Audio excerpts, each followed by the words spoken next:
முக்கியமான ஒரு விஷயத்தை பார்க்க போகிறோம். அதாவது கிழக்குக்கும் மேற்குக்கும் உள்ள வித்தியாசம்.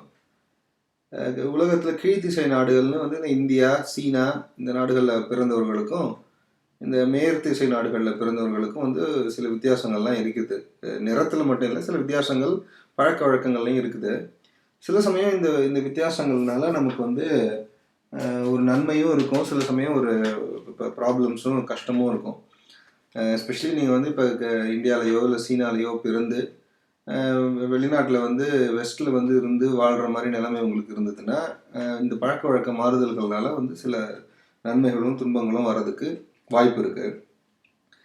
இன்ஃபேக்ட் சில சமயங்களில் வந்து எவ்வளோ தூரம் நம்ம இந்த பழக்க வழக்க மாறுதல்களை நம்ம வந்து ஒத்துக்கிறோம் அப்படிங்கிறத பொறுத்து தான் வந்து நம்மளோட வெற்றி தோல்விகளே வந்து புலம்பெயர்ந்த தமிழர்களுக்கு பெரும்பாலும் நிர்ணயிக்கப்படுது. ஸோ இன்றைக்கி வந்து அதை பற்றி கொஞ்சம் பார்ப்போம். நம்ம ஒரு முக்கியமான வித்தியாசம் என்னன்னு பார்த்தீங்கன்னா, இந்த மாதிரி கீழ்திசை நாடுகள் இந்தியா, சீனாவில் பிறந்தவங்கெல்லாம் வந்து ரொம்ப அதிகமாக நம்ம வந்து பேச மாட்டோம். ஒரு சுச்சுவேஷனில் வந்து குறைச்சி பேசி எக்ஸ்ப்ரெஸ் பண்ணணும் அப்படின்னு தான் நம்ம வந்து நம்மளோட வியூவாக இருக்கும். ரொம்ப தொணன்னு லொடன்னு அதிகமாக பேசக்கூடாதுங்கிறது நம்மளோட ஒரு எண்ணமாக இருக்கும், ஐடியாவாக இருக்கும். ஆனால் வந்து இந்த வெஸ்டர்ன் வேர்ல்டில் பிறந்தவங்க அமெரிக்கன்ஸ், பிரிட்டிஷ் பீப்புள், இங்கிலீஷ் பீப்புளெலாம் வந்து they tend to talk a lot, நிறையா பேசுவாங்க, நல்லா எக்ஸ்ப்ரெஸ் பண்ணுவாங்க. சம்டைம் வந்து இது நமக்கு வந்து பெரிய ப்ராப்ளத்தில் கொண்டு போய் முடியும். ஃபார் எக்ஸாம்பிள், இப்போ நான் வந்து யூனிவர்சிட்டியில் வேலை பார்க்குறேன். I'm psychiatrist, doctor as well. நான் வந்து அடிக்கடி பார்ப்பேன், நிறைய ஸ்டூடெண்ட்ஸ் வந்து சீனாலேருந்து வருவாங்க, supervise lot of students from China. அவங்க வந்து ரொம்ப ஹார்ட் ஒர்க்கர்ஸ், பிரில்லியன்ட் பீப்புள். ஆனால் ரொம்ப பேச மாட்டாங்க. நம்மக்கிட்ட ஒரு ஐடியாவை டிஸ்கஸ் பண்ணும்போது ஒரு டிஃபிகல்ட்டி இருந்தால் கூட அதை எக்ஸ்ப்ரெஸ் பண்ண மாட்டாங்க அவ்வளோ ஈஸியாக. வெயிட் பண்ணுவாங்க, ரொம்ப சொல்ல மாட்டாங்க ஒன்றும். சில சமயம் வந்து இந்த கல்ச்சுரல் டிஃப்ரென்ஸ் புரியாத சில ப்ரொஃபஸர்ஸ்லாம் என்ன பண்ணுவாங்க, அந்த ஸ்டூடெண்ட் வந்து புவர்லி பெர்ஃபார்மிங் அப்படின்னு சொல்லிடுவாங்க. ஆனால் உண்மை என்னென்னா வந்து அவங்க அந்த நிறையா சொல்லக்கூடாது, பேசக்கூடாது அப்படிங்கிற ஒரு எண்ணம் வந்து அவங்களுக்கு இருக்கும், தேவையில்லாத சொல்லக்கூடாது அப்படிங்கிறது மாதிரி. இதே மாதிரி டாக்டர்ஸ் கூட என்னென்னா, முக்கியமாக வந்து ஒரு கிளினிக்கல் எக்ஸாம் வந்து பாஸ் பண்ணணும் டாக்டராக ஒர்க் பண்ணணும் அப்படின்னா. இப்போ யூகேலையோ இல்லை அமெரிக்காலேயோ அந்த கிளினிக்கல் எக்ஸாமில் நீங்கள் நிறையா தொண்ணு பேசுனீங்கன்னா உங்களுக்கு பாஸ் பண்ணுற சான்ஸ் வந்து ஜாஸ்தியாக இருக்கும். நம்ம மக்கள் கொஞ்சம் பேசாதனால கொஞ்சம் அந்த எக்ஸாமில் ரொம்ப கஷ்டப்படுவாங்க. இப்போ இதெல்லாம் எதுக்கு சொல்கிறேன்னா, இந்த மாதிரி கஷ்டப்படும் போது வெஸ்டர்ன் ப்ரொஃபஷனல்ஸ் வந்து they often come to a conclusion that a particular person from the east who is not talking very much, அவர் வந்து அவங்களுக்கு வந்து கம்யூனிகேஷன் ஸ்கில்ஸ் கிடையாது, லாங்குவேஜ் எபிலிட்டி இல்லை அப்படிங்கிற ஒரு முடிவுக்கு அவங்க வந்துடுவாங்க. இது வந்து ரொம்ப தப்புன்னு நான் நினைக்கிறேன். ஏன்னா வந்து நம்ம கம்மியாக பேசுறதுக்கு காரணம் வந்து ஒரு லாங்குவேஜ் எபிலிட்டியோ இல்லை வந்து கம்யூனிகேஷன் ஸ்கில்ஸ் இல்லாததோ கிடையாது.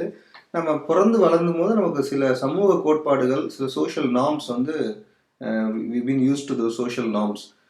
அது வந்து நம்ம லிட்ரேச்சரில், தமிழ் லிட்ரேச்சரில் போய் பார்த்தோம்னா, தமிழ் இலக்கியத்தில் பார்த்தோம்னா, இந்த சமூக கோட்பாடுகள் வந்து எப்படி வந்து பிறந்து வந்தது அப்படிங்கிறது நமக்கு சில எக்ஸாம்பிள், சில உதாரணங்கள்லாம் பார்க்கலாம். இன்றைக்கி வந்து நம்ம வந்து ஒரு திருக்குறளை வந்து வேகமாக பார்க்க போகிறோம்.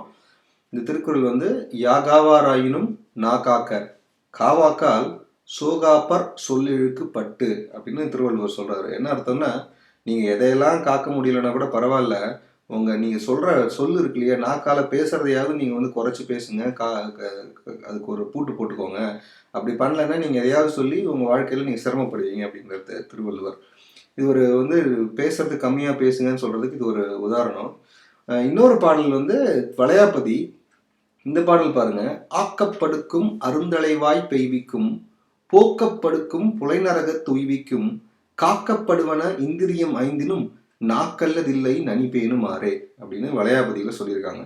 இது என்னன்னா வந்து, உங்கள் நாக்கு வந்து உங்களை ஒரு பெரிய ஆளாகவும் ஆக்கும், அதே சமயம் உங்களை நாக்கு கொண்டு போய் உங்களை அதில் பாதாளத்தில் தள்ளியும் விட்டுடும். நீங்கள் சொல்கிற சொல் உங்கள்கிட்ட இருக்க செல்வத்தை எல்லாம் தொலைக்கவும் வச்சிடும், இல்லை உங்களை பெரிய செல்வந்தனாகவும் ஆக்கிடும். நீங்கள் என்ன பேசுறீங்கிறத பொறுத்து நீங்கள் வந்து எப்படி வேணால் வந்து உங்கள் வாழ்க்கையில் ஆகலாம். அதனால் எல்லாத்துலேயும் அந்த 5 விஷயங்கள் உலகத்தில் இருக்க நம்ம மெய் 5 பொருள்கள், காக்கக்கூட பொருள்கள்னு சொல்லுவாங்க. நாக்கு, கண், மூக்கு, செவி அப்படின்னு 5 இந்திரியங்கள்லையும் நீங்கள் காக்க வேண்டிய முக்கியமான ஒரு உறுப்பு என்ன அப்படின்னா, நீங்கள் கண்ட்ரோலில் வச்சுக்க வேண்டியது என்னென்னா நாக்கு அப்படின்னு வளையாபதியில் சொல்லியிருக்காங்க. இது வந்து நான் வந்து ஒரு டிஃப்ரெண்ட்டான ஒரு இஷ்யூன்னு நான் நினைக்கிறேன். இது வந்து நீங்கள் பேசுறது கம்மியாக பேசணுங்கிறது மட்டும் சொல்லலை, பேசும்போது யோசிச்சு பேசணும். ஏன்னா நீங்கள் பேசுறதை பொறுத்து நீங்கள் மேலேயும் போகலாம் கீழேயும் போகலாம் அப்படின்னு வளையாபதியில் வந்து சொல்லியிருக்காங்க. இந்த அளவுக்கு வந்து கன்வர்சேஷன் கம்யூனிகேஷனை கண்ட்ரோல்டாக பண்ணணும், ஸ்பீச் வந்து ரொம்ப கண்ட்ரோல்டாக இருக்கணும் அப்படின்னு வந்து வெஸ்டர்ன் லிட்ரேச்சரில் நான் இந்த அளவுக்கு ஒரு எக்ஸாம்பிள்ஸ் எங்கேயும் பார்த்தது கிடையாது எனக்கு தெரிஞ்ச வரைக்கும். பட் என்னோட லிமிடேஷன்ஸ் வந்து I have not been expose to many much of English literature, so I don't know. இது வந்து ஒரு important interesting topic. I hope யாராவது வந்து இது வந்து ஈஸ்டர்ன் லிட்ரேச்சரையும் வெஸ்டர்ன் லிட்ரேச்சரையும் கம்பேர் பண்ணி பார்க்கலாம் ஒரு காலத்தில் அப்படின்னு ஐ ஹோப்.